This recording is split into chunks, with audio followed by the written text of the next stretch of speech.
Republicans are saying, hey guys, this is payback. You went after Trump for 4 years. You get some of your own medicine. Democrats are saying this is, if we're not careful, this is the end of the Republic. Well, and the truth, of course, lies somewhere between the two of those things. I mean, why James Comey matters is because he was the former director of the FBI. He does now run the risk, I think a very slim one, of being convicted and jailed on these charges. I mean, these charges are pretty thin gruel. They tried to bring a third charge of making false statements, and the grand jury rejected that one. So he is accused of telling a congressional committee that he hadn't authorized someone else at the FBI to be an anonymous source for reports about an FBI investigation, which they allege is false. And they also accuse him of obstruction as a congressional panel sought to investigate Mr. Comey and also former Secretary of State Hillary Clinton. I mean, I think it's important to underscore that the prosecutor who's leveled this indictment at him has absolutely no experience of prosecutions and couldn't get a single career attorney at the Department of Justice to sign the charge sheet. So most legal analysts think this is pretty thin gruel. But the point that it makes more broadly is that Donald Trump is not even pretending anymore to honor the traditional, and I underscore traditional as opposed to constitutionally protected, because it isn't, independence of the Department of Justice. He's turned the Department of Justice under Attorney General Pam Bondi into his own personal office of retribution. And we are going to be seeing a lot more of this. He's made that absolutely clear. Just last night, we're going to be seeing a lot more of this in the days and weeks ahead.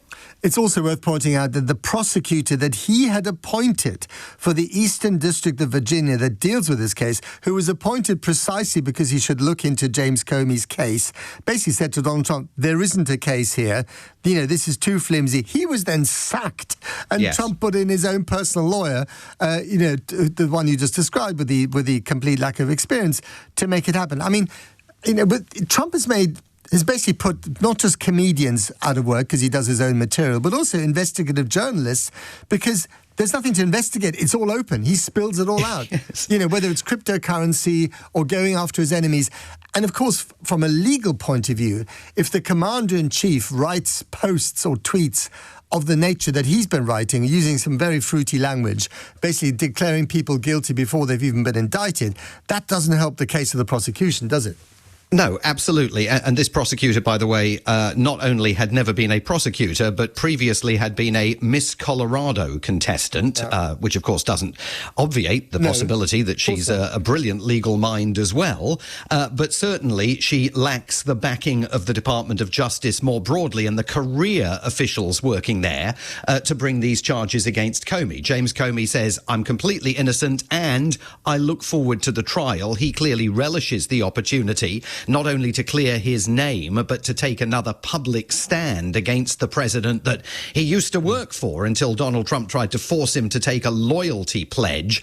But that's what Donald Trump is all about. This is all about co-opting the business of government, whether it's going after your enemies or creating business opportunities, not just for the country, but for the Trump organization all over the world. This is about co-opting the business of governance and entirely conflating it with whatever Donald Trump thinks at any given moment is in his best interests or the best interests of his family.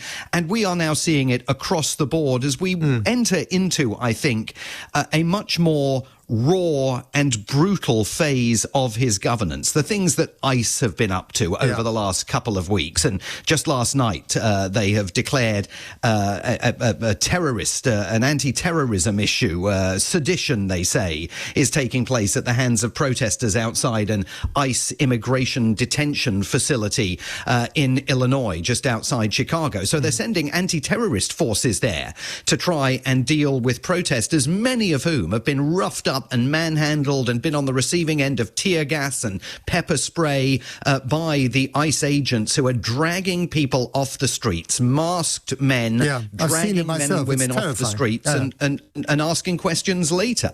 And we're entering, I think, just a much more brutal phase now. Just on that, I mean, there was this shooting in Texas, wasn't there, at an ICE facility in which I think 2 migrants were killed.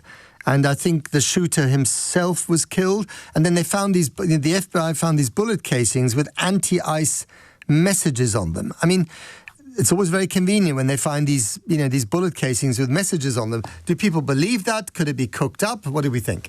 Well, I think there's no question that ICE has become a target of intense criticism by people who feel very strongly that what we are witnessing on the streets of America now are Gestapo-like tactics. Democrats themselves are now debating internally when they should formally brand the American government led by Donald Trump as a fascist government. That's a conversation that is taking place behind the scenes among Democrats, and there's disagreement among them about whether they should formally label it with the F word. But as a result of that, in a country in which large numbers of people have access to weaponry, and many of them feel very strongly that what ICE is doing goes beyond the pale, way beyond anything that we've seen in terms of their behavior on the streets of the country, certainly since the civil rights era, when you saw the dogs and the water cannon turned on African Americans and their supporters campaigning for civil rights, particularly in the South.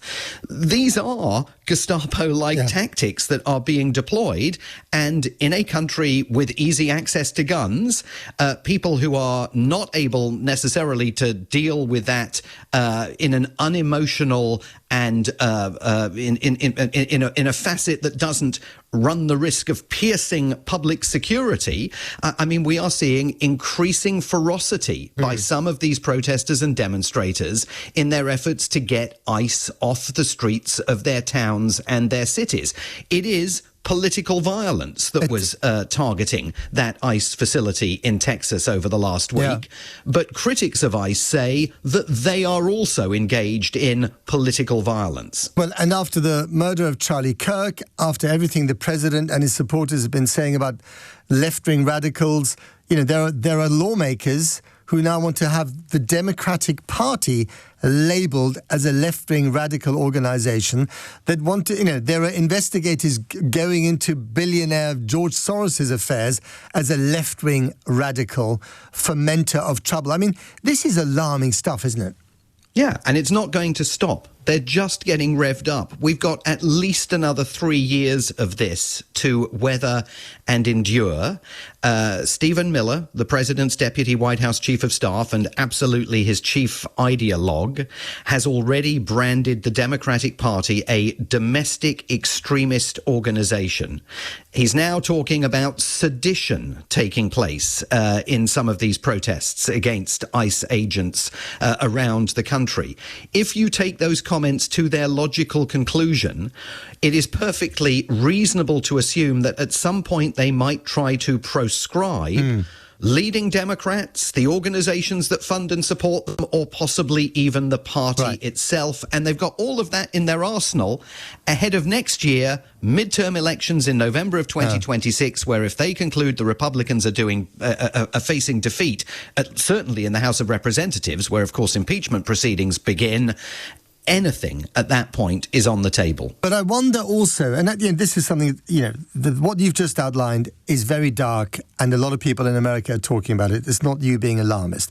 But I wonder if there's also a pushback and a fight back happening on lots of different levels. So, Jimmy Kimmel, who was banned from the airways by ABC because they were worried on a corporate level about their bottom line, suddenly he's reinstated because they're getting a backlash from their viewers. When he did have a show this week, he got 6.2 million viewers, which is more than he's ever had.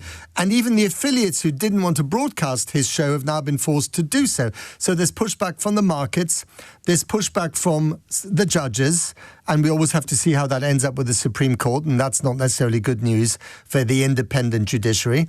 And then just to get back to Palestine, there was Trump, a few months ago advocating the Gaza Strip turns into a kind of Mar-a-Lago without Palestinians in it. Now he's saying to Netanyahu, you cannot annex the West Bank.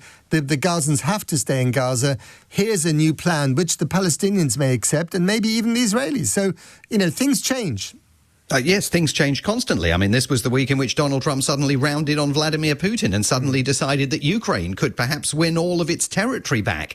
Just weeks after he told Volodymyr Zelensky, you don't have the cards. So everything's up for grabs at any given moment. And you are right. I mean, the fact that Nexstar and Sinclair put Jimmy Kimmel back on the air last night certainly is an indication of some guardrails, if not initially holding, then certainly in the aftermath of his removal from the air, being rapidly fortified and getting him back on air. But does that mean that Trump's beef with Mr. Kimmel and with ABC is over? No. Or is he keeping his powder dry to fight another day? I don't know the answer to that question, but we are going to find out.